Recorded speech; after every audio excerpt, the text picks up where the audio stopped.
Oke, lanjut saja ceritanya. Bab 3329 sampai bab 3332. Pedang ilahi kuno yang bagus tidak digunakan. Bukankah ini sia-sia? Bagaimana dia tahu bahwa bagi Ye Junlin, ini hanyalah alat pembunuh? Anda tidak dapat menggunakan pedang ini untuk meningkatkan kekuatan Anda atau apapun. Dia bisa saja menggunakan batu atau daun untuk menggantikan pedang. Bahkan teh dari terakhir kali pun bisa, itu saja. Tapi bagaimana Rana Ye Junlin bisa dipahami oleh mereka? Apa yang mereka pikir adalah harta karun atau semacamnya? Faktanya, itu tidak ada gunanya di mata Ye Junlin. Melihat kesengsaraan ilahi, mata Gong Qianqiu langsung menjadi panas. Dia tergoda, saya ingin menganggap kesengsaraan ilahi sebagai milik saya. Coba pikirkan, dengan pedang seperti itu di depan Anda, siapa yang tidak bisa tergoda? Nafas Gong Qianqiu tanpa sadar bertambah cepat, dan wajahnya hampir memerah. Dia benar-benar ingin merampok Shen Jie secara langsung, jadikan itu milik Anda sendiri. Tapi dia menahannya dengan paksa, masih tidak bisa impulsif. Ini bukan kesempatan bagus, dia harus menunggu kesempatan terbaik untuk mencuri kesengsaraan ilahi, dan juga mendapatkan tulang junjun. Tapi tidak sekarang, dia sama sekali tidak mempunyai kemampuan untuk menghadapi apa yang akan terjadi selanjutnya. Begitu dia mencurinya, dia akan mengambil tindakan terhadap Anda. Ye Junlin akan mengalami balas dendam yang gila-gilaan. Dia tidak diperlengkapi untuk menanganinya. Oleh karena itu, setiap langkah harus diperhitungkan dengan matang. Tapi itu kabar baik baginya. Hal ini dapat dilihat dari fakta bahwa kesengsaraan ilahi dikesampingkan begitu saja. Ye Junlin tidak terlalu mementingkan pedang ini. Dia bahkan tidak mau melihatnya selama 10,5 hari. Maka lebih mudah baginya untuk mendapatkannya. Jika dia mengubahnya secara diam-diam, saya khawatir tidak akan mudah untuk mengetahuinya. Mulai sekarang pedang ini akan menjadi milikmu. Sepertinya kita masih harus bergantung pada Xiao Feng.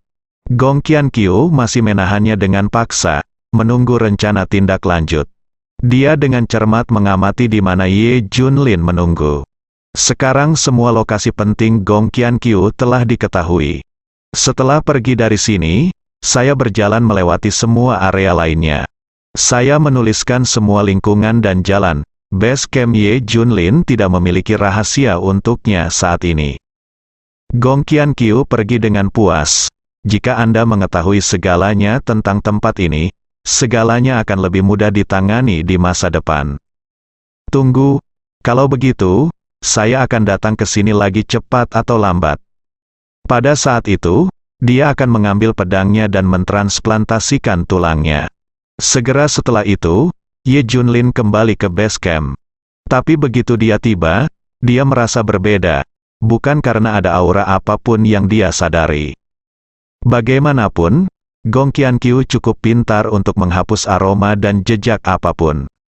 Tapi intuisi Ye Junlin yang tajam memberitahunya bahwa ada seseorang yang pernah ke sini. Ada yang salah, kecuali bangsaku sendiri, tidak ada orang lain yang pernah ke tempat ini. Tapi sekarang dia merasa ada seseorang yang pernah ke sini. Aneh sekali, Ye Junlin mengerutkan kening, mencoba mencari tahu apa yang salah. Tuan, kamu kembali, Xiao Feng segera menyapanya. Kenapa rasanya seperti ada yang pernah ke sini sebelumnya? Setelah kembali, Ye Junlin selalu merasa seperti ada orang luar yang pernah ke sini. Lalu dia menyebutkannya pada Xiao Feng. Xiao Feng langsung panik. Namun untungnya, Gong Qianqiu hanya berada di pinggir. Tidak datang ke base camp, dia menarik napas dalam-dalam. Sebenarnya dia juga ingin agar Gong Qianqiu datang ke base camp. Namun Gong Qianqiu takut terjadi sesuatu yang tidak beres.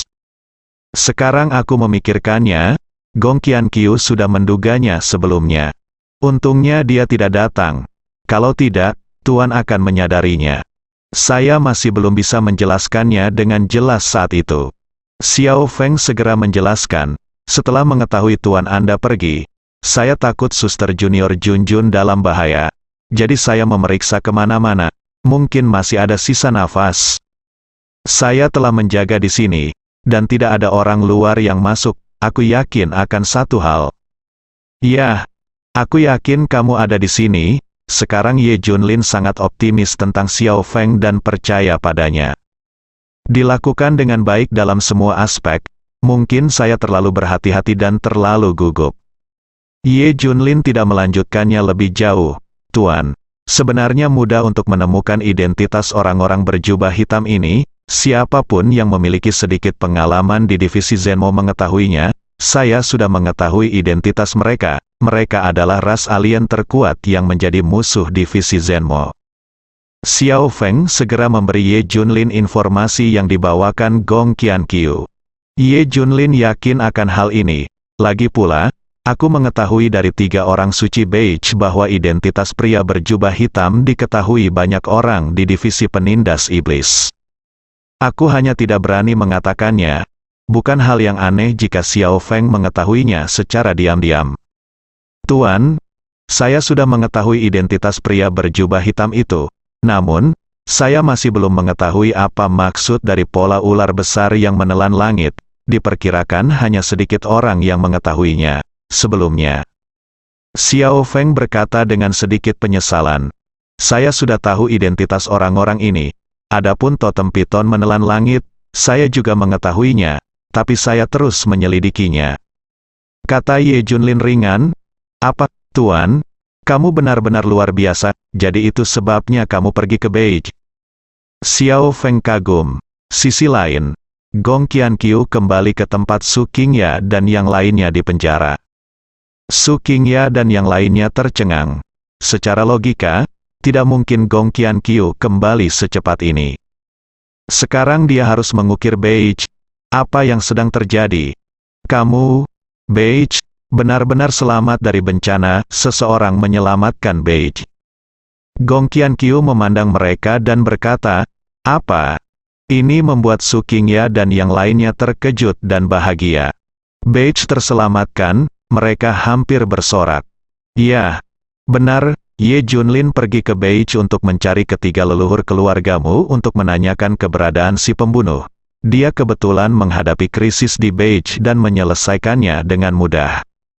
Apa? Ye Junlin, Su Qingya dan yang lainnya tanpa diduga. Ye Junlin akhirnya menyelesaikan krisis Beige. Benar-benar satu-satunya harapan, harus kukatakan. Ye Junlin terlalu kuat, lebih kuat dari ketiga leluhurmu. Tahukah kamu bagaimana ketiga leluhurmu terluka? Mereka dilukai olehnya. Aku juga bisa menebak alasannya.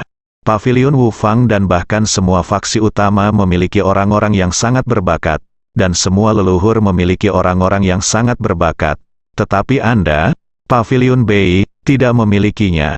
Ketiga leluhur Anda menyukai Ye Junlin dan ingin merekrut murid, tetapi pada akhirnya dia terluka. Gong Qianqiu mulai berbicara tentang betapa kuatnya Ye Junlin. Tapi Su Qingya tidak bisa menahan senyum dan berkata, Gong Qianqiu, bukanlah hal yang baik bagimu jika Ye Junlin kuat. Semakin kuat dia, semakin sulit bagimu untuk meluncurkan rencanamu. Ini adalah hal lain yang membuat mereka bahagia. Tiba-tiba Gong Qianqiu menikam Su Husan dengan pisau. Yang terakhir meringis kesakitan. Su Qingya dan yang lainnya juga cemas. Benarkah, itu benar, semakin kuat Ye Junlin, semakin merugikanku, tapi aku, Gong Qianqiu, adalah orang yang menyukai tantangan. Aku akan membiarkanmu melihat baik-baik bagaimana aku menyerang Ye Junlin selangkah demi selangkah. Aku mendapatkan apa yang kuinginkan. Sejujurnya, aku baru saja berjalan di sekitar markas Ye Junlin, aku menjadi akrab dan mengetahui semua yang ada di dalamnya. Aku juga menemukan bahwa pedang kuno itu digunakan olehnya sesuka hati. Buang saja, dan ketika aku mendapat kesempatan, aku akan membeli kembali pedang ini. Kamu, Su Qingya dan 3 lainnya sangat marah. Dan saya perlahan-lahan akan membuat rencana, memperkuat diri, dan mempraktikkan keterampilan yang diciptakan sendiri oleh Putri Ye Junlin ke tingkat tertinggi sesegera mungkin. Dengan cara ini, saya dapat secara resmi mengambil tindakan saat tulang akar Putri Ye Junlin ditransplantasikan ke dalam milikku di tubuhku. Ye Junlin tidak bisa melakukan apapun padaku saat itu. Mendengarkan kata-kata Gong Qianqiu, meski tidak masuk akal, tapi Su Qingya tahu wanita ini akan melakukannya. Dia sangat mengagumkan, apapun yang terjadi. Ngomong-ngomong, Ye Junlin seharusnya sudah tahu siapa pembunuhnya. Selanjutnya, dia akan ditahan oleh ras alien terkuat, maka kesempatanku akan datang. Aku tidak akan membunuhmu, aku akan membiarkanmu menyaksikan sampai saat ini saya berhasil menyerang Ye Junlin. Hahaha, Gong Qianqiu tertawa, kamu. Su Qingya dan yang lainnya benar-benar tidak berdaya. Wanita ini tidak akan disingkirkan, krisis di Beige masih ada. Bahkan Ye Junlin akan menderita, kekuatannya luar biasa. Tapi dia tidak tahan terhadap kejahatan wanita ini. Dia sedang merencanakan, mempertimbangkan semuanya. Ye Junlin Kong memiliki kekuatan tempur yang besar, dan dia mungkin tidak akan bisa menggunakannya sama sekali. Wanita ini lebih merupakan ancaman dibandingkan yang lain. Andai saja mereka bisa keluar, beritahu Ye Junlin pasti bisa menangani wanita ini. Tapi Gong Qianqiu tidak akan pernah memberi mereka kesempatan ini. Bagi Ye Junlin, akan lebih mudah setelah dia mengetahui siapa orang-orang ini. Pencarian segera dimulai, dan itu menyebabkan keributan di seluruh divisi penindas iblis. Memperjelas bahwa Ye Junlin sedang mencari alien paling kuat ini. Beritanya menyebar kemana-mana. Selain itu, seorang master misterius baru saja menyelamatkan Beige. Jadi seluruh divisi penindas iblis sangat aktif sekarang. Beritanya menyebar ke 10, dan menyebar ke ratusan. Suatu tempat yang rahasia? Apa? Ye Junlin sebenarnya mengetahui identitas kita? Bagaimana ini mungkin? Sekelompok pria berjubah hitam terkejut. Mereka tidak meninggalkan petunjuk apapun. Bagaimana Ye Junlin bisa mengetahui petunjuk mereka? Apakah ada yang memberitahu kita? Mungkin saja orang-orang dari divisi penekan iblis masih mengetahui tentang kita. Salah satu dari mereka berkata, tidak ada alasan, kami telah menonton, tidak ada yang memberitahu Ye Junlin identitas kami. Sepertinya dia mengetahuinya sendiri. Ras alien ini juga sangat cepat, tidak butuh waktu lama untuk mengetahui apa yang sedang terjadi. Ye Junlin menggunakan ingatan kelima orang itu untuk mengembalikan penampilan kita. Sekarang potret kita ada di mana-mana di seluruh divisi penindas iblis. Mereka bahkan mendapat potret yang jelas. Mereka semua ketakutan saat melihat sosok mereka. Bagaimana ini bisa terjadi? Metode semacam ini belum pernah terjadi sebelumnya. Monyet-monyet di luar cukup cerdas. Orang-orang di divisi penindas iblis percaya bahwa mereka adalah pusat dunia, dan semua spesies di luar adalah monyet yang belum berevolusi. Hal ini memberikan rasa superioritas, dan ras alien ini memiliki rasa superioritas yang lebih besar. Tidak heran, dengan potret kami, mudah untuk mengetahui identitas kami. Banyak orang di Departemen Penindas Iblis mengetahuinya. Semua orang mengerti. Kalau begitu, apakah Anda ingin memberitahu Tuan Muda, dan mereka? Seseorang bertanya, Tuan Muda sedang mundur, mengintegrasikan sepenuhnya 5 elemen akar spiritual dan tulang spiritual. Jangan ganggu dia, sedangkan untuk Tuan, kita tidak perlu memberitahunya, dia pasti sudah mengetahuinya sejak lama, pemimpin itu. Mencibir, sekarang Ye Junlin sudah mengetahui identitas kita dan dengan panik mencari keberadaan kita. Lalu kita akan memberitahu dia betapa kuatnya kita. Oke, tapi kita masih belum tahu di mana Ye Junlin bersembunyi. King Long awalnya 5 orang-orang bersembunyi di tempat itu, dan kita belum menemukannya.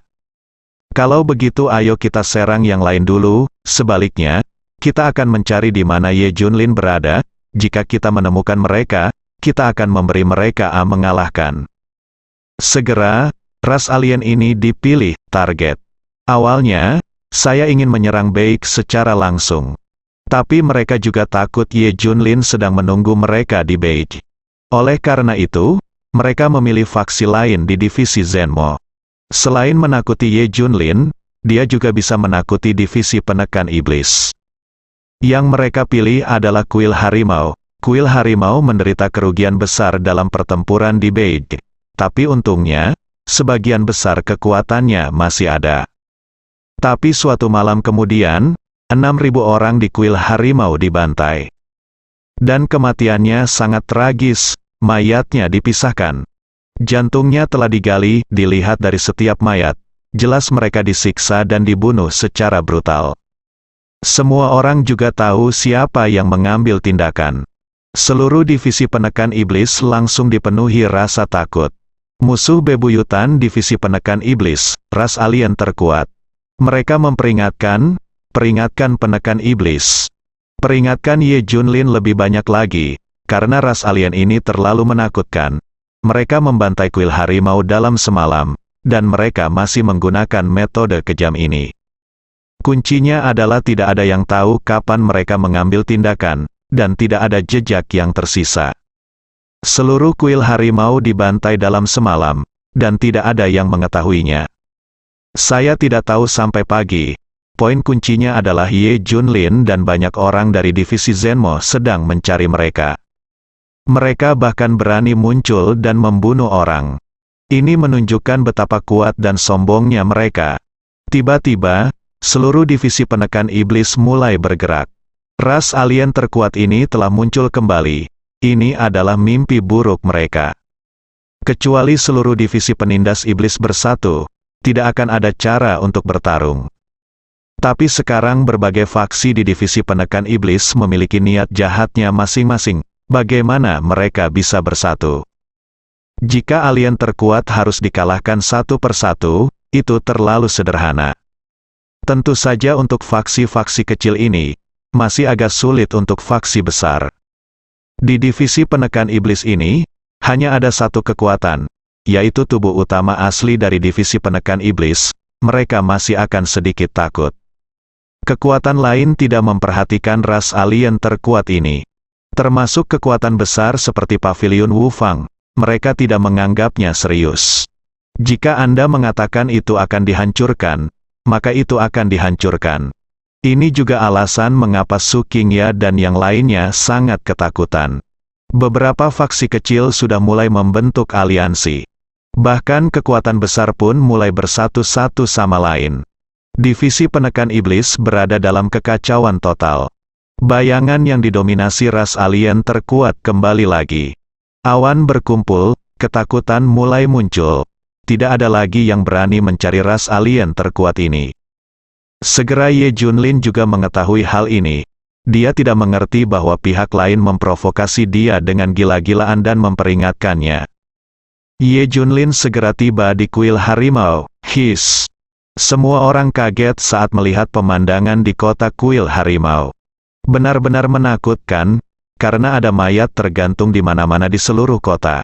Penuh sesak, di mana-mana, mayat lebih dari 6.000 orang digantung. Sungguh pemandangan yang menyedihkan, intinya ada sebagian tubuh orang yang masih utuh. Namun banyak orang yang kehilangan lengan dan kakinya, organ dalamnya sudah digali, dan lain-lain. Mayat digantung di seluruh kota, seolah-olah itu adalah daging sapi kering. Sangat menyedihkan, ini seperti api penyucian di bumi. Mereka tidak hanya membunuh, tapi juga menyiksa. Tidak ada kemanusiaan sama sekali, tentu ini juga menjadi peringatan dan pencegah. Tujuannya adalah untuk menunjukkan kepada Ye Junlin betapa kuat dan kejamnya mereka. Beritahu dia apa yang akan terjadi pada mereka.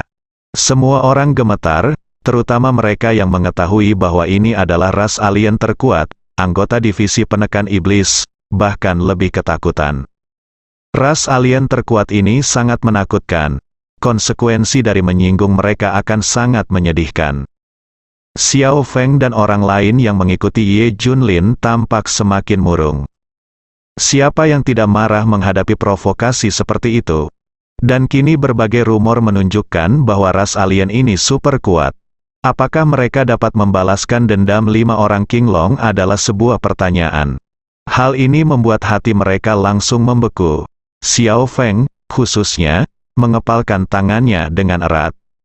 Lagi pula, dia juga tahu dari Gong Qiankyu betapa sulitnya menganggap remeh ras alien terkuat ini.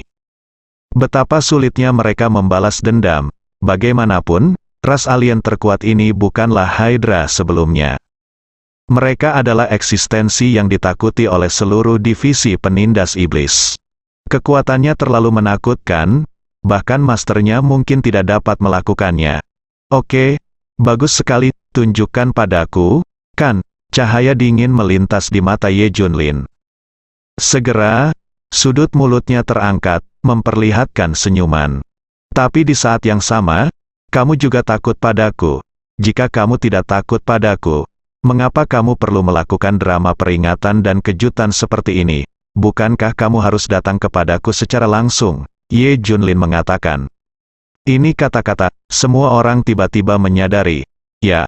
Mengapa menyerang kuil harimau daripada menyerang Ye Junlin secara langsung? Meski base campnya tidak dapat ditemukan, Ye Junlin mulai datang secara terbuka. Itu membuktikan kalau mereka juga takut pada Ye Junlin. Karena dia bukan dari divisi penindas iblis dan tidak bisa memprediksi kekuatannya. Bersambung.